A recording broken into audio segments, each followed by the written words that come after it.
বিএনপিকে 24 ঘন্টার ভিতরে ডিসমিস করে দিয়েছে। পার্টির সেন্ট্রাল লিডার বিএনপি কজন করেছে? বিএনপির এরকম সেক্স স্ক্যান্ডালের এমপি মন্ত্রীরা তো পার্লামেন্টে আছে এখনো। যে কোনো রাষ্ট্রের জনপ্রতিনিধিদের কাছ থেকে জনগণ সর্বোচ্চ মানসম্পন্ন আচরণ আশা করে। সেটা যদি আপনার এমন এমন দেশে, যেমন ধরেন আমরা পশ্চিমে লম্বা সময় থেকেছি, সেখানে ফ্রি মিক্সিং খুবই নর্মাল একটা ব্যাপার। লিভ টুগেদার করছে, 2 ঘন্টার নোটিসে সম্পর্ক হয়ে একদম বিছানা পর্যন্ত চলে যাচ্ছে।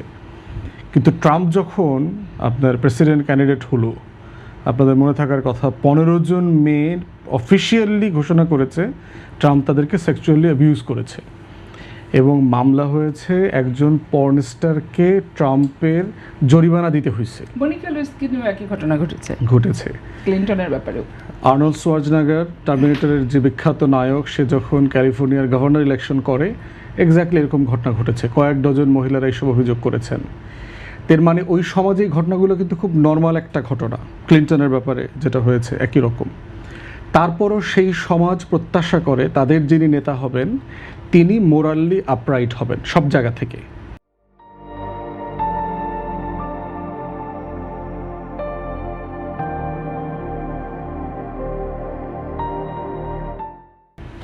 এবং এই জনপ্রতিনিধি যদি সংসদ সদস্য হন, তখন তার ক্ষেত্রে এই প্রত্যাশাটা অনেক বেশি থাকবে। এখন এইটা শুধুমাত্র একটা জায়গার বিষয় না, যে শুধু নারী গঠিত বিষয়, শুধু এইটা না।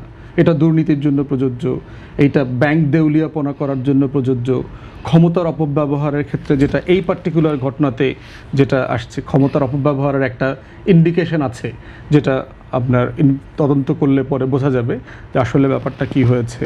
লেনদেন, চাঁদাবাজি, ঠিকাদারি, আর্থিক বাস্তবতা সব কিছু মিলায়েই হচ্ছে জনপ্রতিনিধিদের কাছ থেকে জনগণের প্রত্যাশা থাকবেন যে তিনি অন্যদের থেকে বেটার হবেন। কিন্তু স্যাডলি যেটা হয়েছে যে আমরা তো এই মানের জনপ্রতিনিধি আসলে কোনো আমলেই পাইনি। সম্প্রতি দেখেন বিএনপির কয়েকজন এমপি মন্ত্রীদের ব্যাপারে যে সকল স্ক্যান্ডাল ভিডিও আসছে, যদিও এটা বিভিন্ন সময়ের, এবং এগুলো কন্টিনিউয়াসলি আসতেছে। 60-এর উপরে বিএনপির এমপি আছেন যারা ব্যাংক্রাপ্ট, যারা দেউলিয়া, যাদেরকে মন্ত্রীরা বলছেন যে তাদেরকে ঋণ খেলাপি বলা যাবে না, তারা ঋণগ্রস্ত কিন্তু খেলাপি বলা যাবে না। এটাও তো মোরাল ব্যাংক্রাপসি, যে একটা জাতির, একটা রাষ্ট্রের সর্বোচ্চ নেতারা এই ধরনের কাজে আছেন কিনা। তাই আমার মনে হয় যে পার্টিকুলার এই ইভেন্টের ব্যাপারে হচ্ছে সিরিয়াসলি পুলিশের তদন্ত করা দরকার, যেখানে ফৌজদারি অপরাধ হয়েছে কিনা। ফৌজদারি অপরাধের কয়েকটা জিনিস আছে। একটা হচ্ছে এমপি সাহেব ক্ষমতার অপব্যবহার করে কিছু করেছেন কিনা, নাম্বার 1। দ্বিতীয়ত হচ্ছে মাদ্রাসা অথবা রাস্তার সম্পত্তি অথবা প্রতিবেশীদের কোনো সম্পত্তির ক্ষয়ক্ষতি করেছেন কিনা। এই দুইটা বিষয় পার্টিকুলারলি ইনভেস্টিগেশন করে দেখা দরকার, এবং আমি বিশ্বাস করি জামাত দলীয়ভাবে এটা ইনভেস্টিগেট করবেন। করে যদি পুলিশের ফাইন্ডিংস জামাতের দলীয় ফাইন্ডিংস মিলে যায়, তাহলে জামাত এটা অ্যাকশন নেবেন দলীয়ভাবে, এটা আমরা আশা করছি। কারণ এগুলো দৃষ্টান্তমূলক শাস্তি না দেয়া হলে যেটা হবে যে সমাজে অন্যরা এই দুষ্টামিগুলো, এই অপরাধগুলো করবার মানে পাবে, আপনার একটা লাইসেন্সের মতো পাবে। ইকুয়ালি এই যে বিএনপির নেতাকর্মীরা যে খুবই উচ্ছ্বাসী হয়ে এই গসিপ আইটেমে অংশগ্রহণ করছেন, তাদেরও একটু আত্মপর্যালোচনা করা দরকার। তাদের নৈতিক চরিত্র আসলে কোন মানের, তাদের এমপি মন্ত্রীদের চরিত্রের অবস্থা কী। এইখানে এখন এমপি মন্ত্রী আছেন কয়েক ডজনের, নৈতিক পদস্খলনের কথা আমরা আগে থেকে জানি, আইনজীবী ইনক্লুডেড। আপনাদের আইনজীবী পরিষদের নেতৃবৃন্দ এইসব ব্যাপারে অনেক সময় কথা বলেছে। আমরা তো জানি যে সাধারণত সরকারি দলের এমপিদের স্বজনরা হচ্ছে ক্ষমতার দেখায়, কিন্তু বিরোধী দলের এমপি এবং জামাত ইসলামের মতো দলের এমপির মেয়েও এই ধরনের তাণ্ডব না কেন করবে না? ক্ষমতা জিনিসটাই তো তাই, এটা ক্ষমতা আছে কি না সেই সাপেক্ষে আপনি করবেন। আপনি ডিপেন্ড করতেছে যে ক্ষমতা অপব্যবহার করবার মতো ক্ষমতা যদি আপনার থাকে, আপনি এটা ফিল করেন, আপনি করবেন। ক্ষমতার নেচারটাই তাই। রাষ্ট্র কেন জবাবদিহিতা তৈরি করতে চায় প্রতিষ্ঠানে? আমরা সংস্কারের আলাপটা বারবার তুলছি কারণ ক্ষমতাবানদেরকে সিরিয়াসলি জবাবদিহিতার আওতায় আনতে হবে, তা না হলে রাষ্ট্র থাকবে না। গণমাধ্যমের কাজ যেটা, তো এই জন্য আমার মনে হয় যে বিষয়টাকে মোটা ক্যানভাসে আমাদের আলোচনা করা দরকার, গসিপ আইটেম আকারে না। তাহলে যেটা হবে যে আমরা প্রাতিষ্ঠানিকভাবে এটার সমাধান করতে পারবো। এখন দেখেন, এর আগের জামাতের এমপির ক্ষেত্রে যে ঘটনা ঘটেছে, তখন আমি পাবলিকলি অনেকগুলো অ্যাডভাইস করেছি, বলেছি যে কাজগুলো কীভাবে ডিল করা দরকার। একটা হচ্ছে নির্বাচন কমিশন আইন করে প্রত্যেকটা রাজনৈতিক দলকে তার গঠনতন্ত্র মোতাবেক এই ধরনের প্রভিশন রাখতে বাধ্য করা দরকার, প্র্যাকটিস করতে বাধ্য করা দরকার। দ্বিতীয়ত হচ্ছে পৃথিবীর বিভিন্ন দেশের পার্লামেন্টে আছে আপনার এথিক্স কমিটি বলে আর কি, যে পার্লামেন্টের সদস্যরা কোনোভাবে নৈতিক পদস্খলনের শিকার হচ্ছেন কিনা অথবা করছেন কিনা, অথবা সরকারের আয় ব্যয়, টাকা পয়সা, জনিত ঘটনা এগুলো করছেন কিনা, এগুলো করলে পার্লামেন্টের এথিক্স কমিটি তাদেরকে জবাবদিহিতা করতে পারবে। যেমন এক্সাম্পল দিয়ে আমরা যখন লন্ডনে লেখাপড়া করছি, আমাদের ব্রিটিশ পার্লামেন্টে বিখ্যাত কিছু স্ক্যান্ডাল হলো। তার ভিতরে একটা হচ্ছে ক্যাশ ফর কোয়েশ্চেন স্ক্যান্ডাল। সেটা কি, বিগ কোম্পানিগুলো স্বার্থ যাদের আছে তারা বিভিন্ন এমপিদেরকে পার্টি ফান্ডে অথবা ইলেকশনে ডোনেশন দেয়, ডোনেশন দিয়ে তাদের পক্ষে পার্লামেন্টে প্রশ্ন করায়। এবং পার্টিকুলারলি প্রতি মঙ্গলবারে ব্রিটিশ পার্লামেন্টে আপনার PMQ হয়, প্রাইম মিনিস্টার কোয়েশ্চেন্স। সেখানে এই প্রশ্নটা করানোর চেষ্টা করে এবং করবার মধ্য দিয়ে তারা এক ধরনের লবি করে।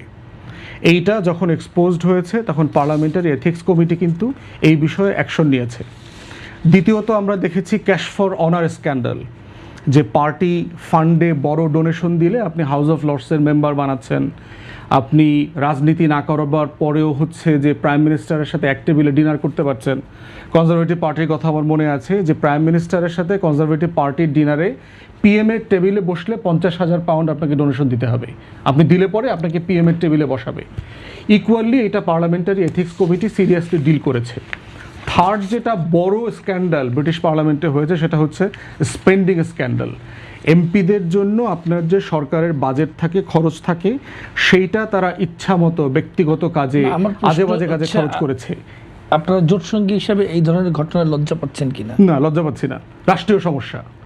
আপনাকে প্রশ্নটা গসিপ আকারে আপনি ডিল করিয়েন না। এইটা গসিপ আকারে আপনারা ডিল করলে যেটা হবে, এটা সমাধান হবে না। আপনি এটাকে জনপ্রতিনিধিদের এই মোরাল স্ক্যান্ডাল সব দলে হচ্ছে, রাষ্ট্র আকারে ডিল করতে হবে। তো তাহলে অন্য দলগুলোর সঙ্গে বিরোধী দল জামাত যে ধর্মের কথা বলে বা নানা ধরনের যে উন্নত পলিটিক্সের কথা বলে, যে ভিন্ন পলিটিক্সের কথা বলে, সেই ভিন্ন পলিটিক্সটা কি? পলিটিক্স দেখাই দিল তো, এমপিকে 24 ঘন্টার ভিতরে ডিসমিস করে দিয়েছে। পার্টির সেন্ট্রাল লিডার বিএনপি কজন করেছে? বিএনপির এরকম সেকশন স্ক্যান্ডালের এমপি মন্ত্রীরা তো পার্লামেন্টে আছে এখনো, কজনকে করেছে? নামে জানা যায়। প্রশ্ন হচ্ছে যে আপনার এইটা আপনি এক্সাম্পল আকারে দেখেন, আমার রাষ্ট্র প্রতিষ্ঠান আকারে যদি ডেভেলপ না করেন, আপনি গসিপ আলোচনা করতে পারবেন, গসিপ আলোচনা করে কোনো সমাধান হবে না কোনো জায়গায়। আপনার এটা প্রাতিষ্ঠানিকভাবে সমাধান করতে হবে। যেই কাজটা অন্যায় সেটা জামাত করলে অন্যায়, বিএনপি করলে অন্যায়, সবাই করলে অন্যায়। যে কাজটা ফৌজদারি অপরাধ, যেই করুক সবাই অপরাধ করছেন, তাকে আপনি বিচারের মুখোমুখি করতে হবে। বিচারের মুখোমুখি না করলে আপনি দলকেও সমালোচনা করতে হবে, রাষ্ট্র প্রতিষ্ঠানকে সমালোচনা করতে হবে। আমরা চাচ্ছি এই কাজগুলোর প্রাতিষ্ঠানিক সমাধান হোক। তা না হলে যেটা হবে, এই গসিপ আলোচনা করে এটার এন্ডে যেতে পারবেন না, সবাই ফেঁসে যাবেন। আরও অনেক ভিডিও বের হবে বিভিন্ন দলের গুরুত্বপূর্ণ ব্যক্তিবর্গের, এমপি মন্ত্রীদের আলোচনা করে কজন একটা আলোচনা করবেন?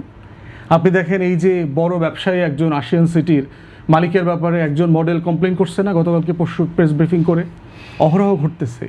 আপনি কতটা গসিপ আইটেম নিয়ে আলোচনা করবেন?